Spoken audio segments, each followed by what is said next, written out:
guys, let's see what Kevin's got for us today. Hey Kevin, how's it going? How you doing? Good, good. So what are we up to today? Well, we're going to show a little video on how to reconnect packers for the LPR. So there's an interface called an egg, and there's a little confusion on what to do on the wiring, so we thought we'd go through a quick video and explain to people how to do it when they change from a 4-inch to a 6-inch or a 3-inch, different packers for the LPR. So cool. It's a very simple technique. There are older models and newer models, so typically the packer will come today with this type of egg on. Okay. And once you remove these screws, inside you'll find these special connectors. One's positive and one's negative. All right. And this is the new style, with the new style egg with screws. The older style was ones that were screw apart, but basically the same concept. One part, one part. And of course the one with the bolts. There you go. A little easier than flipping the packer around while you unscrew it. Right, it's a lot easier. And what you should do is take a little bit of care once you put the bolts back in, and put a little bit of grease or Vaseline over the screws. Okay. Then if you've got excess resin around, it doesn't congeal, then you can easily get to the screw. All right. So in the older packers, a lot of the connections were these type bullet connections. Oh, They push together. One would be male, one would be female, and this would be inside the egg. So if you have that type of packer, what we're going to show you is how to get this off and put the new ones on. All right. Modifying it for the new connectors. Yeah. And that way, and then do a little test so you know everything's working. So these little Wago connectors are called. They're a clip-on type. When you get the wire, you cut off the insulation to the right length so that when you're pushing them in, you're not going too far, and you've got all the copper inside the clip. Got it. About a half-inch there, it looks like. Right? It's well, metric. They say 11 mil. So you end up with something like this, and then press the clip down, and you can't pull it off. That's nice.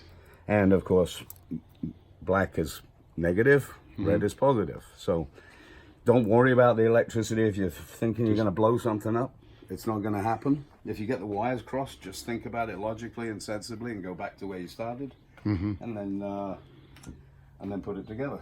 So if you've got the packer like this that has come, now on the other end of your cable, you haven't got this one that we just put on. You've got this typical bullet.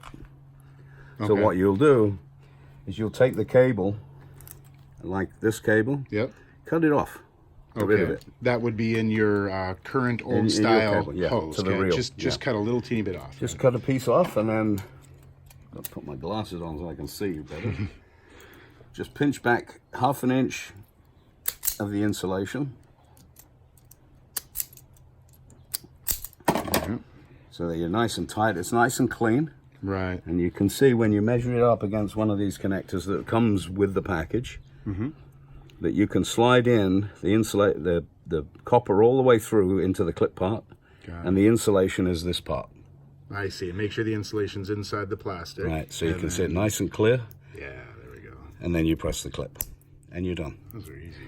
So what you would find is you will have your feed wire to the packer. Okay. And you would get your red wire. This is for which is the feed of the power. And this would be after you've clipped it. This is your old cable. This is the old cable. And now this is how you install it. So this egg would be on this side. Okay. But for this purpose, to show it easier, so we're going to take this out. Red to red, black to black, right? We're going to push it in, clip it on. That's it. And we're going to do the same with the negative. Now, if you're unsure which is which, just do a quick voltage check, and I'll show you how to do that in a sec. Oh, looks like your switches were on, so there you go. There we go. So the switch is on, so we've got power, everything works. Now, of course, if it doesn't work, and you've got it round the wrong way, let's say for argument's sake, let's put the wrong ones in, okay? Right. So you wire it backwards accidentally, what happens? So I'm going to put the positive in, clip it. I'm going to put the negative in, clip it. I'm going to hit the lights. I'm going to hit the lights. Nothing. So it could be as simple as a cross wire or something else, you know, hopefully not something else, because this is easy. Yeah. So then what you would do is, if you think you've got everything right, take your standard voltmeter and you can do a very, very quick check. There's no fuse that you're going to blow on this. So this is kind of like a little troubleshooting step if you're running into something not going the way that it should. So take the feed and disconnect it from your packet. So you know now everything through the reel is coming to you powered by the control box. Okay, gotcha. Select your voltage and put it on to DC. Right, direct current. 200 is plenty because it's under 24 volts. Right. Take your black lead, touch it to, and your red lead, touch it. Okay, and of course the switch would need to be on for that, right? Turn So the there we switch go. on. And there's your voltage. And there's your kicking voltage. up. Now it reads 24.2. 24.3, pretty darn close. Right. Yeah, maybe a I'm holding it 0.1. together. Yeah. If you get it wrong, you're the other way round. It'll read negative from the positive. Oh, interesting. So if a wire's crossed somewhere else in the system, you can see that it's a negative. If you put black to red and red to black, then Correct. you'll see. Perfect. And the other thing is, if you're not reading any voltage, then there's another issue. And yeah. that's a very quick check as well, because you start at the control box. And work your way down the system till you find your weak link or whatever's going on. Cool. And So you basically, that's it. That's how you change the packers out, change the connections. As I said, take your positive to the positive. I mean, this is a little bit rough, but just keep it nice and tight. push it in so it's nice and tight. Now that can't come off. I don't care how you pull on it, You're it gonna won't rip come the off. wire before you rip the connector off. And again with the negative, same thing, it can't come off. This is going to be inside the egg now when this is all connected. And you're going down the pipe. Yeah, you only make the mistake of connecting the wires before you slip the egg on once, because obviously you realize And there's plenty of space inside the egg for the housing. So they shouldn't have to cram them in there or anything. Just fit them in nice and easy, set them up, tighten, and there you go. So that's good. Swapping it out with a little diagnostics to make sure it goes well. So what you'll find is when you put the egg on, again, smither a little bit of silicone, or Vaseline or something. Push it together, put the screws back in, tighten it up. It's airtight. Okay. And it fits snugly inside. Then you've got power going through 24 volts all the way through your light ray into the bladder, and everything should function. Don't be frightened of it. This is low voltage DC. 24 volt, just a little bit more than a 12 volt car battery, obviously double the power. But where electricity flows in DC, it has to return. So it's a complete loop, just like plumbing. It has to flow in that full loop. Cool.